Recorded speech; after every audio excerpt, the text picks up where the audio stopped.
Saya bilang sama kamu, ya Inayat, 5 kali lagi kau kawin, kamu tidak akan ketemu mertua sebaik saya. 5 kali lagi kalau kamu kawin, biar kamu tahu. Ini bukan pesannya, bukan hanya buat Inara dan Virgon, buat semua kita yang sudah berumah tangga. Kalau kalian menceritakan keburukan pasangan kalian kepada orang tua kalian, berarti kalian sedang mengajarkan orang tua kalian untuk membenci pasangan kalian. Jadi salah siapa? Kalau orang tua Virgon benci dengan Inara, salahnya Virgon.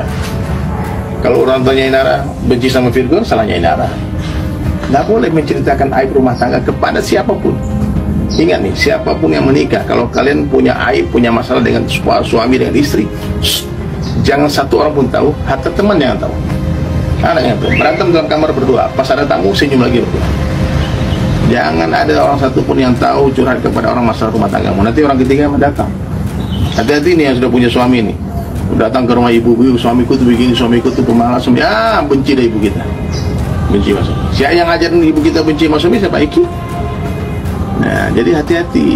Dan semua rumah tangga yang sudah ikut campur orang tua, mertua, pasti hancur, pasti fix. Kalau orang tua ada ikut nih, apalagi kalau seorang lagi ibu bilang sama anak, kau ceraikan dia, wajib dia ceraikan. Karena anak laki-laki milik ibunya, sementara istri milik suaminya. Orang tua, kalau memang tidak ada lagi kehangatan di antara orang tuanya mereka ini, itu tuh kerasa loh auranya suka anak, benar-benar kerasa. Jadi either diperbaikin cara komunikasinya gitu supaya kehangatan itu hadir kembali, atau ya sekalian aja gitu, masing-masing aja gitu. Karena kalau kita ngelakuin segala sesuatu buat anak, tapi kita nggak memperbaiki dan mencari solusinya, ya itu menurut aku sia-sia sih. Malah jadi merusak mental anak, bener kata Teteh tadi kan. Dan malah jadi akhirnya anak merasa terbebani hutang budi sama orang tuanya. Akhirnya mereka kan berpikir kayak, oh ternyata orang tuaku bersama gara-gara kita, mengorbankan kebahagiaan mereka untuk kita. Akhirnya si anak terbebani mental. Betul. Itu pandangan yang menarik juga, yang sebenarnya orang mungkin nggak banyak terfikirkan ke arah situ ya gitu. Mereka pikir dengan tetap bersatu, dengan tetap ada di rumah nih, anak lihat mereka tetap di rumah yang sama gitu, itu menyelamatkan semuanya, padahal enggak gitu kan. Balik lagi ujung-ujungnya ke ya kita pribadi nih sebagai individu, sebagai pasangan gitu, mau nggak nih sama-sama sepakat beresin konfliknya. Bagaimana Ibu, selama ini kan saya dengar Ibu Eva kan membela sekali tuh anak gantengnya. Terus bagaimana perasaannya Ibu kalau dibully sekarang? Sebenarnya saya mau bicara juga nih, kalau seorang istri harusnya jangan sampai berani speak up di depan umum,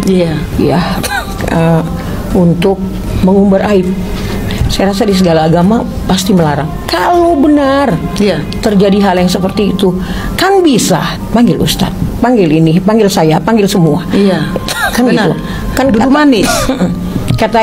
Kemarin kan kata menantu saya, kami tidak dimediasi. Biar pulang, saya masih ngomong, Bang itu benar kayak gini. Mami jangan nanya kayak gitu. Aku nggak tahu. Aku ketemu orang itu di bulan 8 yang lalu, gitu kan? Nah, oh ya udah, aku turun dong.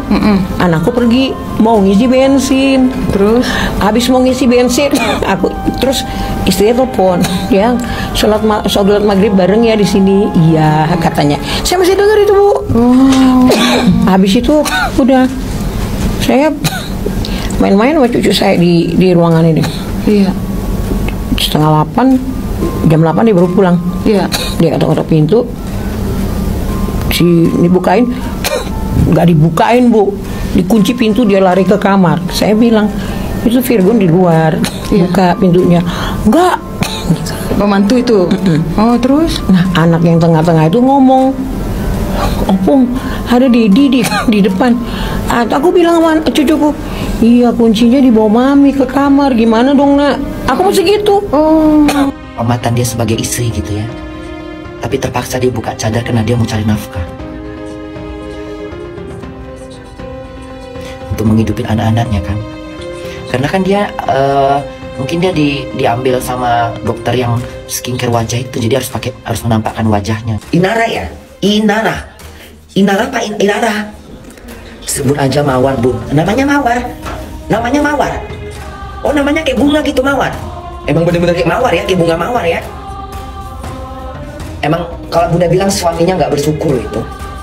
Udah dapat istri cantik, menutup aurat, pakai cadar, kok malah berselingkuh. Sayang ya. Cantik banget Inara, Bunda. Cantik lah, cantik itu. Mukanya kayak Bunda ya. Mukanya kayak Bunda ya. Inara itu mukanya kayak Bunda ya. Iya kan? Kayak Bunda loh mukanya. Kok Bunda nengok dia kayak ingat Bunda gitu loh. Padahal kalau dipikir-pikir lakinya nggak ganteng ya. Lakinya nggak ganteng. Lakinya nggak ganteng padahal biasa-biasa aja gitu. Inaranya terlalu cantik buat lakinya. Tapi namanya penyanyi banyak duitnya kali ya.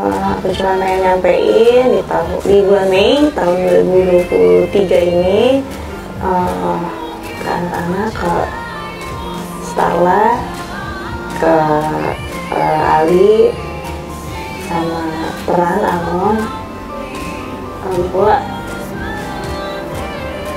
hidup itu hanya bisa selalu berjalan sesuai dengan keinginan kita. Dan hidup itu pasti kita selalu diuji.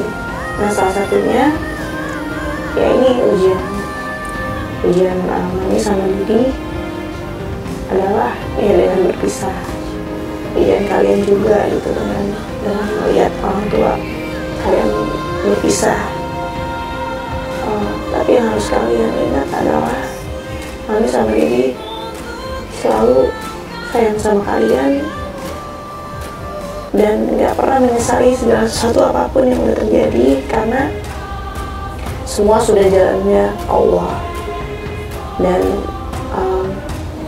harus kalian selalu ingat, harus selalu kalian imani, kita harus berbaik sangka sama Allah bahwa satu lembar rambut pun jatuh, itu semua atas izin Allah. Jadi apapun yang terjadi dalam hidup kita itu jangan pernah kalian sesali, karena semua sudah jalan takdir dari Allah. Jangan pernah lepas, jangan pernah berputus asa dari kasih sayang Allah, karena gak ada lagi yang bisa kalian pegang, yang bisa kalian harapkan dan gantungkan selain daripada Allah. Itu aja. Berita terbaru hari ini mengejutkan.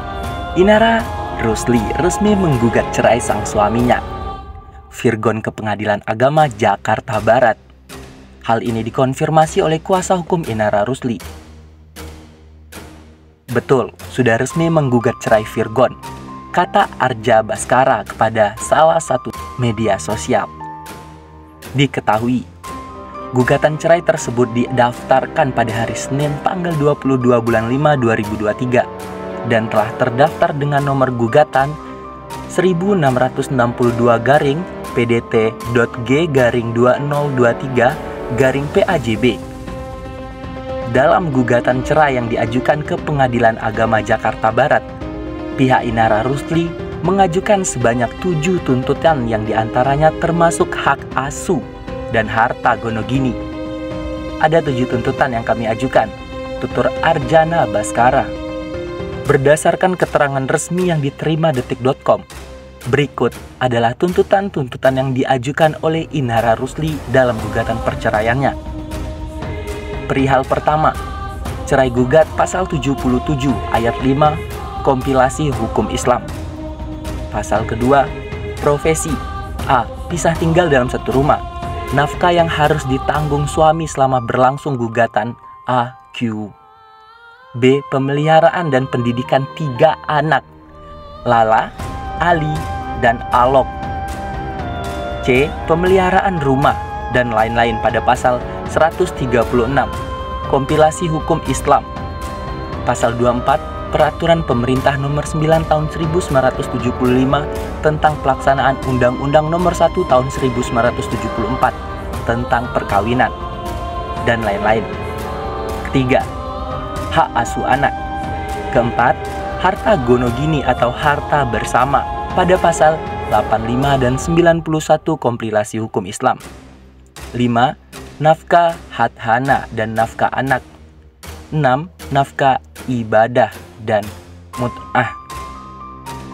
Sidang cerai perdana antara Inara Rusli dan Virgon bakal digelar pada hari Rabu 31 Mei 2023 pada pukul 9 waktu Indonesia bagian Barat. Sebelumnya, Virgon lebih dulu mengajukan permohonan cerai setelah diduga berselingkuh. Namun, saat sidang perdana Virgon justru memutuskan untuk mencabut gugatan cerainya tersebut.